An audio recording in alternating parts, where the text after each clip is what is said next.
Hello friends, welcome back to my channel beauty of Bong. আশা করি তোমরা সবাই খুব ভালো আছো। তো আমি অনেক দিনের পর মিনি ব্লগ নিয়ে চলে এসেছি। মিনি ব্লগ জাস্ট, আমি বেশি টাইম নেব না।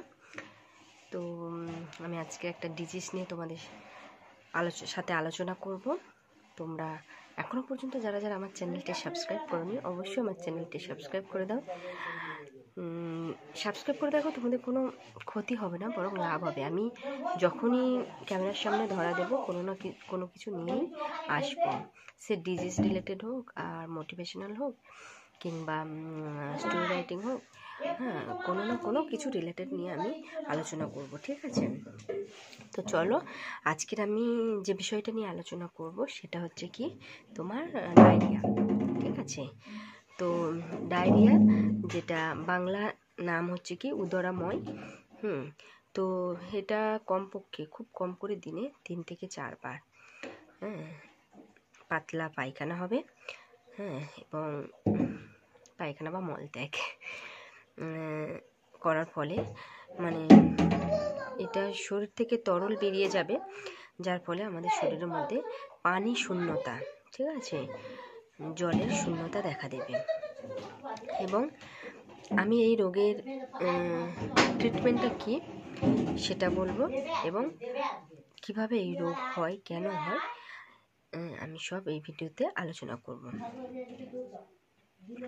এটা হচ্ছে কি একটা পরিপাক নালীর একটি ব্যাধি এই রোগটা, আর এর লক্ষণ কি পাতলা বা জলের মতো মল। এবার একজন ব্যক্তি যদি দিনে 3 বার বা তার বেশি বার স্বাভাবিকের থেকে বেশি পাতলা জলের মতো মলত্যাগ করে, তাহলেই মনে করা হয় যে কি না, তার উদরাময় বা ডায়রিয়া হয়েছে। সারা বিশ্বে প্রায় 1.7 বিলিয়ন শিশুর উদরাময় রোগ হয়। কাজেই 5 বছরের কম বয়সী বাচ্চাদের অপুষ্টির কারণেও এই রোগটা হতে পারে। এবং ভারতবর্ষের শিশু মৃত্যুর 3য় বড় কারণ হচ্ছে কি এই রোগ, ডায়রিয়া বা উদরাময় বাংলাতে বলা হয়। এবং বছরে প্রায় 30,000 জনের মৃত্যু হয় এই ডায়রিয়াতে। এবং ভাইরাস, ব্যাকটেরিয়া এবং পরজীবী এর সাধারণত কারণ। এই উদরাময়ের কারণ কিভাবে সংক্রমণ ঘটে, সাধারণত খাওয়ার জলের মাধ্যমে, খাদ্যবস্তু স্বাস্থ্যসম্মতভাবে দেখভাল না করার জন্যই এই রোগ হয়। এইবারে আসি কি, তাহলে কিভাবে আমাদের পরিবেশকে আমরা সঠিকভাবে, মানে খাবারটা আমরা সঠিকভাবে, ব্যাকটেরিয়া, ভাইরাস আমাদের পেটে যাবে না, ঠিক আছে, কিভাবে আমরা সেটা খাবো, এবং এই রোগ যদি হয় তাহলে এই রোগের চিকিৎসা আমরা কিভাবে করব। দেখো, যখন এই রোগটা তোমার হচ্ছে, তখন তুমি কি করবে, খুব দেহ থেকে খুব দ্রুত জলের জল বেরিয়ে যাচ্ছে, তার জন্য করে জলের অভাব দেখা দিচ্ছে। দ্রুত তোমাদের অবশ্যই ইলেকট্রোলাইট বেড়ে যাওয়ার কারণে হচ্ছে কি জলের বিয়োজন ঘটে। তাই তোমরা বাড়িতেই হচ্ছে কি লবণ আর একটু চিনি আর জল একসাথে গুলে খেতে পারো, কিংবা ইলেকট্রোলাইট বাজারে পাওয়া যায়, সেটাও তোমরা বাড়িতে গুলে খেতে পারো, ঠিক আছে? এবং যাদের HIV পজিটিভ রয়েছে, যেসব শিশুর, তাদের যদি এই ডায়রিয়া হয় বা উদরাময় রোগ হয়, তাহলে এদের কিন্তু খুব মারাত্মক, এর সম্ভাবনা, ঠিক আছে, বাঁচার সম্ভাবনা খুবই কম, ঠিক আছে? আর HIV নেগেটিভ শিশুদের চেয়ে 11 গুণ বেশি HIV পজিটিভ শিশু যারা, তাদের বাঁচার সম্ভাবনা। এবং এর জন্য বাচ্চাদের রোটাভাইরাস টিকাকরণ দেওয়া হয়, আর একদম ছোট বাচ্চাদের হলে 6 মাসের কম বাচ্চা, কিংবা যেসব বাচ্চা দুধ, বাইরের খাবার খাচ্ছে আবার দুধ খাচ্ছে 1 বছর 2 বছর, তাদেরকে অবশ্যই যখন এটা হবে, মাতৃদুগ্ধ, মায়ের যে দুধ, সেটা অবশ্যই পান করাতে হবে, ঠিক আছে? তো এবারে আসি যে এই ডায়রিয়া রোগটা কি, ঠিক আছে, মানে যে ভাইরাসগুলো অ্যাটাক করছে আমি সেগুলোই আজকের আলোচনা করব, ঠিক আছে। উদরাময় বা গ্যাস্ট্রোইন্টেস্টিনাল সংক্রমণ যেটা, তার একটি উপসর্গ। তো তোমাদের যে গ্যাস্ট্রোইন্টেস্টিনালের যে ত্রুটি যেটা হচ্ছে, ব্যাকটেরিয়া ভাইরাস অ্যাটাক করছে, যার কারণে 3 বা তার অধিকবার মলত্যাগ হচ্ছে, যেটা স্বাভাবিকের থেকে বেশি, তখন তোমরা বুঝছো যে ডায়রিয়া রোগ হচ্ছে। তো কিভাবে বুঝবে যে এটা হয়েছে?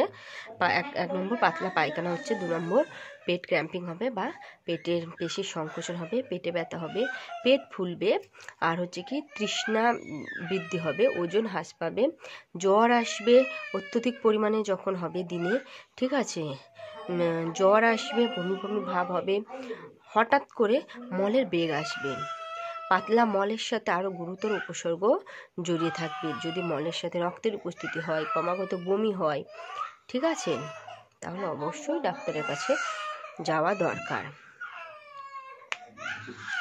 এবং এই ডায়রিয়া বা উদরাময় যদি 2 দিনের বেশি সময় ধরে চলতে থাকে, জল বিয়োজনের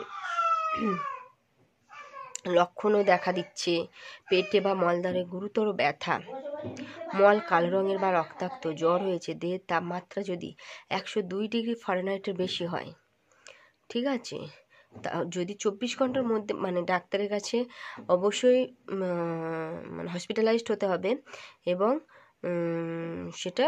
সেখানে গেলেই তারপর ট্রিটমেন্ট শুরু হবে, ঠিক আছে।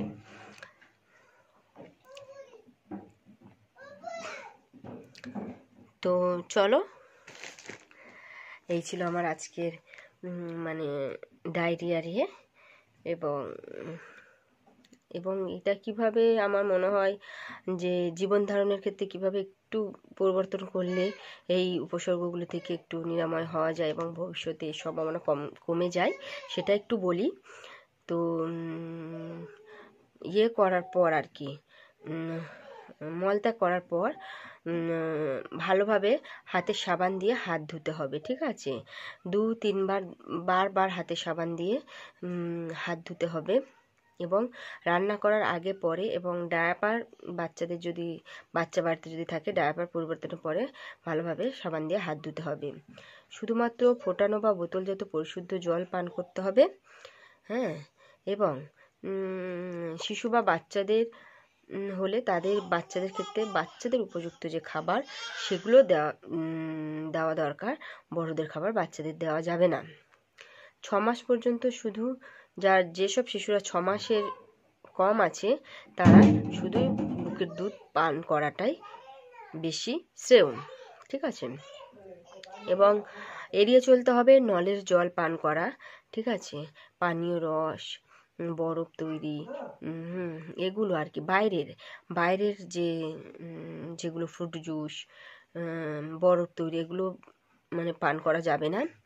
এবং দুধ পাস্তুরাইজ না করা দুধ পান করা, ভালোভাবে না ফুটিয়ে দুধ পান করা যাবে না।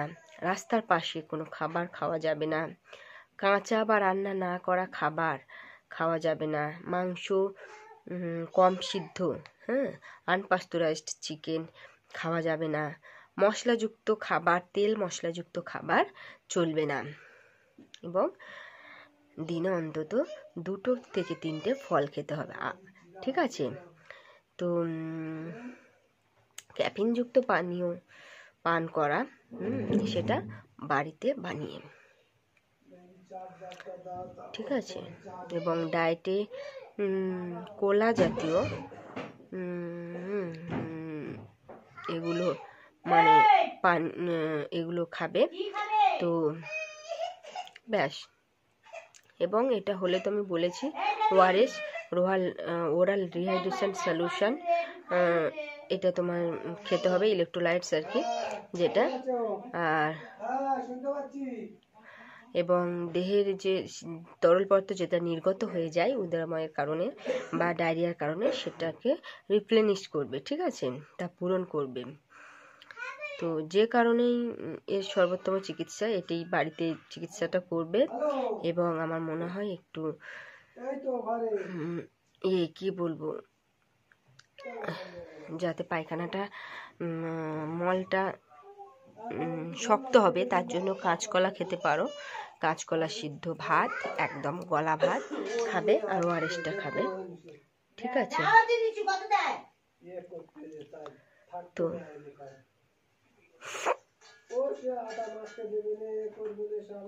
ব্যাস, এই ছিল আমার আজকের বলার বিষয়, ঠিক আছে?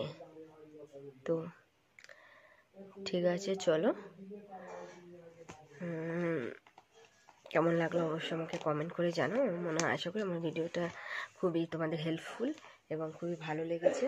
তাহলে অবশ্যই আমার ভিডিওতে একটা লাইক দিও, ঠিক আছে? এবং অবশ্যই চ্যানেলটা সাবস্ক্রাইব করতে ভুলো না। চলো।